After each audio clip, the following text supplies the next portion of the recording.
नमस्कार, राजस्थान समाचार में आपका स्वागत है। पेश है राजस्थान की खास खबरें। राजस्थान में 25 से ज्यादा जाने गई, लेकिन आपदा राहत मंत्री पद पर है या नहीं गहलोत। राजस्थान में भारी बारिश का दौर जारी है, जिसमें 20 से ज्यादा लोगों की जान जा चुकी है। इधर पूर्व मुख्यमंत्री अशोक गहलोत ने ट्वीट कर सीएम भज्जू शर्मा से राज्य के आपदा राहत मंत्री यानी कि किरोड़ी लाल मीणा के इस्तीफे के बारे में पूछा है, जो 6 जून को इस्तीफा दे चुके हैं और अभी तक जिनका इस्तीफा स्वीकार नहीं हुआ है। राजस्थान में कई जिलों में बारिश के चलते बाढ़ के हालात है। खुद सीएम भज्जू जयपुर के हालात का जायजा लेने के लिए दिल्ली से वापसी के तुरंत बाद शहर के दौरे पर होंगे। इस बीच पूर्व सीएम अशोक गहलोत ने बिना नाम लिए किरोड़ी लाल मीणा को लेकर ट्वीट किया।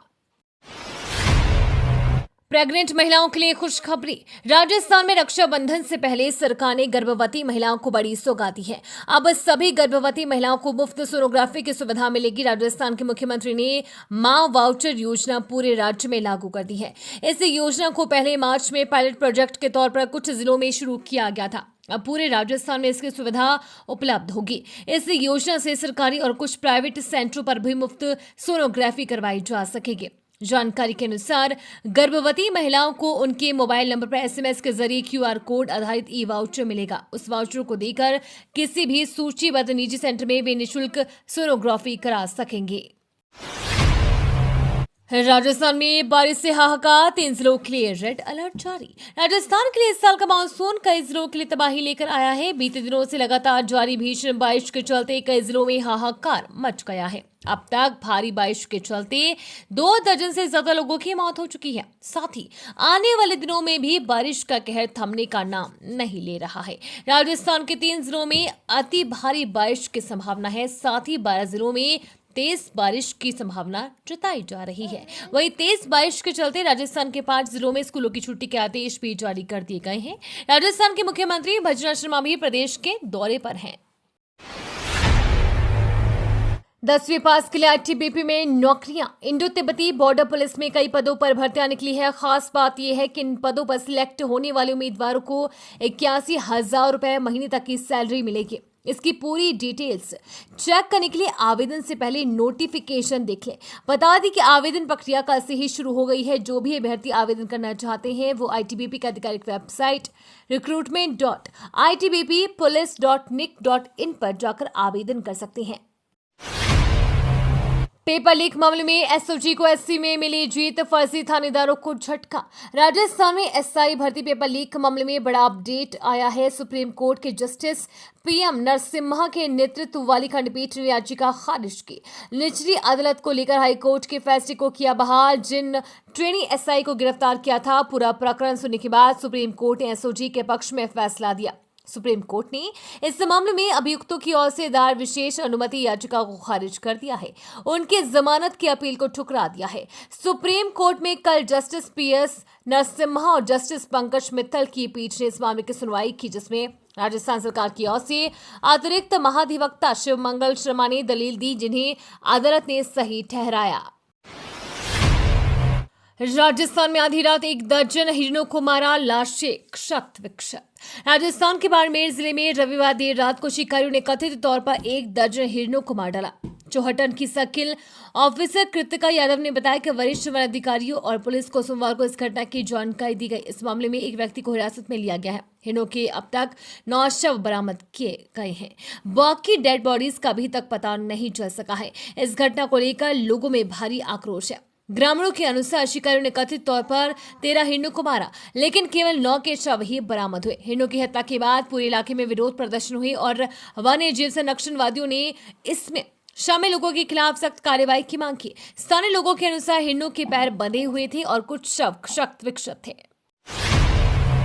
रेल प्रशासन में मचा हड़कंप। देहरादून से कोटा आते समय Nanda Devi SC superfast express Bharatpur व सेवा स्टेशन के बीच अचानक 2 हिस्सों में बंट गई। घटना की सूचना मिलते ही रेलवे प्रशासन में हड़कंप मच गया। हादसे से रेल यात्रियों को तेज झटका लगा और ट्रेन रुक गई। रेल यात्रियों ने बताया कि ट्रेन के 2 हिस्से अलग अलग होने से पिछले हिस्से में लाइट व एयर कंडीशनिंग बंद हो गई और ट्रेन धीरे धीरे रुक गई। जबकि काफी देर ट्रेन नहीं चली तो यात्रियों ने कोच से नीचे उतरकर देखा तो ट्रेन के कुछ डिब्बे ही ट्रैक पर खड़े थे।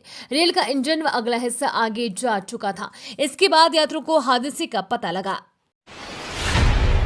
राजस्थान में बिजली उपभोक्ताओं को मिलेगी बड़ी छूट। पीएम सूर्यघर योजना में रूफटॉप सोलर को बढ़ावा देने के लिए राज्य सरकार अपनी तरफ से भी सब्सिडी दे सकती है। ऊर्जा राज्य मंत्री हीरालाल नागर ने राजस्थान अक्षय ऊर्जा बिजनेस प्रमोशन सम्मेलन में मीडिया से सवाल पर इसकी संभावना तलाशने की बात कही। अभी राजस्थान में 8,141 उपभोक्ताओं की छतों पर ही पैनल लगाए हैं, जबकि पड़ोसी राज्य गुजरात 1,23,000 तक पहुंच गया है।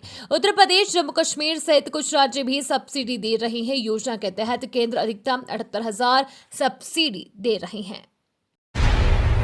धर्म की सियासत पर पूर्व मंत्री रामलाल जाट का बड़ा बयान। प्रदेश के पूर्व राजस्व मंत्री व विजन इंडिया वेलफेयर सोसाइटी के संरक्षक रामलाल जाट सोमवार को हजारों कावड़ियों के साथ हाथ में तिरंगा लेकर सुप्रसिद्ध हरणी महादेव मंदिर पहुंचे। इस दौरान पूर्व मंत्री ने ईटीवी भाई से बातचीत करते हुए कहा कि श्रावण मास भगवान महादेव को समर्पित है और वो हर साल इस माह में कावड़ यात्रा निकालते हैं। उन्होंने आगे कहा कि जो लोग धर्म के नाम पर राजनीति करते हैं उन्हें मुंह पर ये कावड़ यात्रा एक तमाचा है। पश्चिम सीमा पर बीएसएफ हाई अलर्ट। 15 अगस्त को लेकर पूरे भारत की सीमाओं पर हाई अलर्ट जारी किया गया है। पश्चिमी सीमा पर ऑपरेशन अलर्ट 11 अगस्त से चल रहा है। विशेषकर बांग्लादेश में हुए प्रकरण के बाद पश्चिमी सीमा पर बीएसएफ पूरी सावधानी बरत रही है, सजगता अपना रही है। इसके अलावा बीएसएफ पाकिस्तान से होने वाली हेरोइन की तस्करी रोकने के लिए भी लगातार काम कर रही है। पाकिस्तान से आने वाले ड्रोन को रोकने के लिए बीएसएफ आधुनिक तकनीक उन्नत कर रही है। कांग्रेस और उसके कुछ सहयोगी देश को बर्बाद करना चाहते हैं। संसदीय कार्य मंत्री किरेन रिजिजू ने हिडनबर्ग रिपोर्ट के मुद्दे पर कांग्रेस के आरोपों पर पलटवार किया है। उनका कहना है कि ये मामला कुछ भी नहीं, बल्कि जो लोग पहले भी ऐसी अफवाहें उड़ाते रहे हैं उन्हीं के द्वारा देश के विरोध में और प्रधानमंत्री नरेंद्र मोदी के विरोध में फैलाया गया एजेंडा। ईटीवी भारत से बात करते हुए केंद्रीय मंत्री रिजिजू ने कहा कि देश के अंदर और बाहर कई ताकतें हैं भारत के खिलाफ साजिश कर रही है। देश के लोगों को यह समझना होगा कि जो भारत को आर्थिक रूप से नुकसान पहुंचाने की कोशिश कर रहे हैं उसमें कांग्रेस और कुछ देश विरोधी लोग हैं। थाने पहुंचा सेना का जवान, पुलिस ने पूछा सिर्फ एक सवाल, फिर जो हुआ कोई सोच नहीं सकता। भारतीय सेना के एक जवान के साथ जयपुर में मारपीट करने का आरोप जयपुर पुलिस पर लगा है। आरोप है कि शिप्रापथ थाना पुलिस ने सेना के जवान को थाने में निर्वस्त्र करके पीटा और फिर लोगों के बीच बैठा दिया।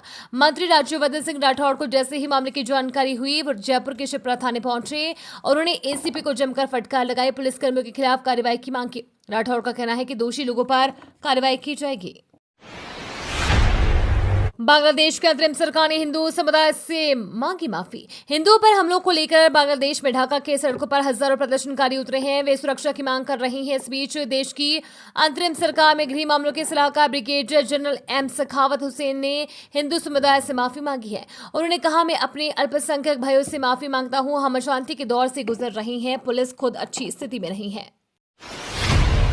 रणथंभौर में फंसे 100 लोगों को किया गया रेस्क्यू। माधोपुर जिले के रणथंभौर राष्ट्रीय उद्यान इलाके में भारी बरसात के चलते 100 से अधिक लोगों के गणेश धाम और जोगी महल के पास फंसने की खबर है। खबर के मुताबिक ये सभी लोग विश्व हिंदू प्रसिद्ध त्रिनेत्र गणेश धाम के दर्शन के लिए गए थे, लेकिन इसी दौरान इलाके में भारी बारिश होने की वजह से रास्ते जाम हो गए और श्रद्धालु वापस नहीं लौट पाए। हालांकि फंसे हुए लोगों को रेस्क्यू रात को ही शुरू हो गया था, लेकिन काफी कम लोगों को रेस्क्यू किया जा सका।